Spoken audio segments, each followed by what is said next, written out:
Can a technical penalty ruin not only a race, but an entire championship? And what happens when the drivers themselves, visibly upset, hint that something deeper is failing in the FIA? Lando Norris and Oscar Piastri had done their part. A solid, clean, strategic race, in which their second and fourth positions respectively guaranteed them a vital points harvest to consolidate McLaren's dominance in the championship. Norris moved away from his direct pursuers, while Piastri consolidated his position among the best of the year. For many, it was a perfect night for those in Woking. Until the clock ticked and with it calm turned into chaos. 4 hours after the end of the Grand Prix, the International Automobile Federation announced the disqualification of both McLarens for technical infractions related to the wear of the car's skid plates. The argument was clear. The bottom of the cars had lost more material than allowed. Article 3.5.9.e of the technical regulations establishes a minimum thickness of 9 mm, a rule designed to prevent teams from lowering their cars excessively and obtaining illegal aerodynamic advantages. Measurements revealed that Norris and Piastri's MCL 39 were below that threshold. The decision was irreversible. But beyond the numbers, what happened that night was an earthquake for the narrative of the championship. Norris, who led the World Championship by 30 points, lost the 18 points of second place, reducing his margin to just 24 points. Most alarming for McLaren. Max Verstappen, the defending champion, was tied with Piastri in points and was now dangerously close to the top. What seemed like a championship on track turned into an open war for leadership. This was the beginning of a hidden tension between the regulators and a team that feels that the quest to push its car to the limit has become, paradoxically, its greatest threat.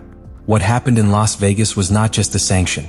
It was the spark that ignited a political and technical battle that could define the entire 2025 season. Every time a Grand Prix ends, the work does not end when the drivers get out of the car. In fact, it is at that moment when a phase that is equally or more critical than the race itself begins, the post-event technical inspections. In Las Vegas, that phase became the epicenter of the conflict.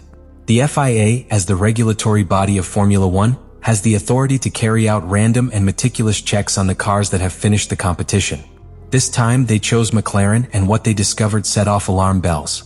The MCL 39, both in its version driven by Lando Norris and in that of Oscar Piastri, showed excessive wear on the sliding plates, also known as skid blocks or wooden planks, that are mounted on the bottom of the car. These plates, made from a material called jabonite, serve a crucial function, limiting how much the car can lower to generate downforce. A lower car may have better performance in curves, but the regulations prohibit exceeding certain limits to guarantee fairness and, above all, safety. In this case, the legal minimum established is 9 mm. Official measurements showed figures below that threshold. In the case of Norris, the sensors marked 8.88 mm in the front right and 8.93 in the rear. In Piastri's car, the results were 8.96 and 8.74 respectively. Now these values, although technical and apparently conclusive, open up a much deeper debate. Are these wear and tear necessarily proof that McLaren tried to cheat? Or is it possible that racing conditions such as aggressive curbs, undulations of the asphalt, or even driving strategies had an influence without the team intending to violate the regulations? During the inspection, the procedure was especially rigorous. A state-of-the-art digital micrometer with a precision of 0.001 mm was used, acquired by the FIA just months before in May 2025.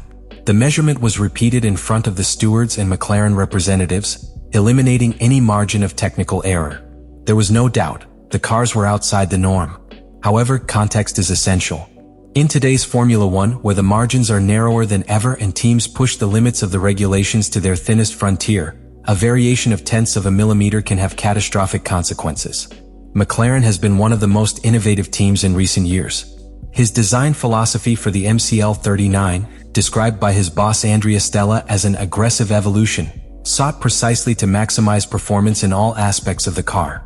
And that includes working with minimum chassis heights to make the most of aerodynamics. But what happened in Las Vegas raises a troubling question. If the cars were legal when the race began, is it fair that such a severe penalty should be based on a condition arising from natural wear and tear on the car during the competition? This type of sanction has occurred before in the season, as in the case of Hamilton and Hülkenberg, but it has never so directly affected two title candidates in the same race. For many within the paddock, the regulations, more than a control tool, are becoming a trap that can be activated at any time. And while the FIA defends its decision as a strict application of the regulations, Others wonder whether it is time to review the approach. Should the cause of wear be considered? Should factors such as the length of the race, the type of asphalt, or even the curbs of the circuit be evaluated? What happened after the sanction in Las Vegas was not just another press statement, nor a series of measured phrases to calm the media. It was rather a breaking point. Lando Norris' facial expression said it all. His words were restrained, but his tone, the pause between sentences, and especially his body language, revealed an internal tension that not even a pilot trained to live with pressure could hide. Norris said it was a frustrating end to a day that had started spectacularly. And the truth is that he had every reason to feel that way.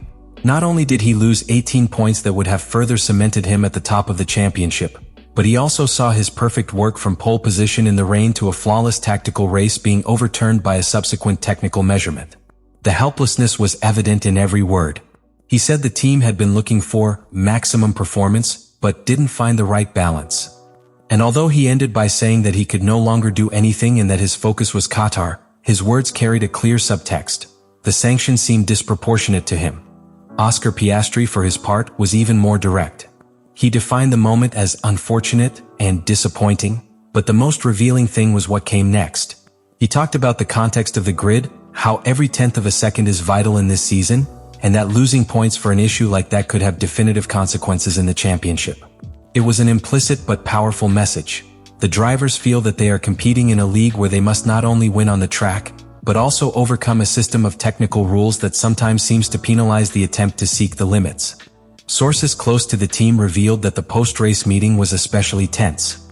Although there was no direct confrontation with the stewards, Norris internally expressed his dissatisfaction with the fact that other teams, which also showed wear and tear in previous races, had not been inspected with the same rigor. These types of statements are not made public, but in the paddock, the murmurs did not take long to grow. And here another debate opens up that goes beyond frustration. What is the role of pilots when they feel that the rules are not applied fairly?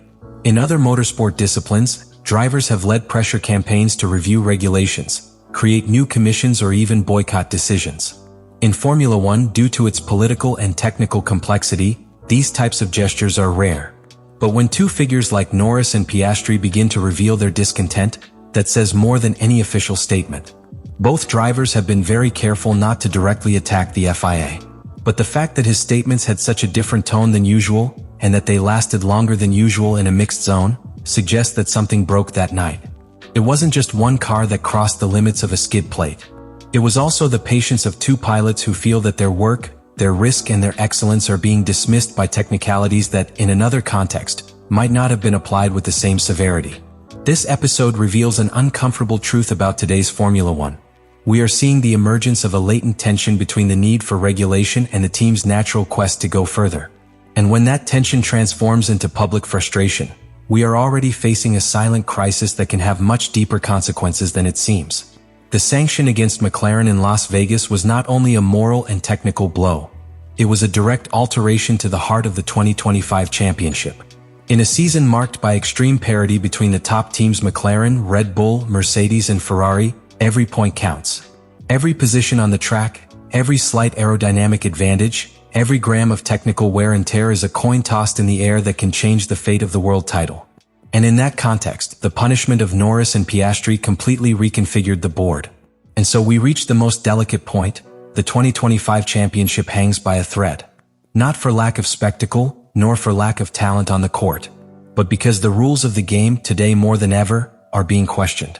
McLaren has set off an alarm. Not with public protests or scandals, but with facts and contained frustration. Let me know in the comments what you think about all this.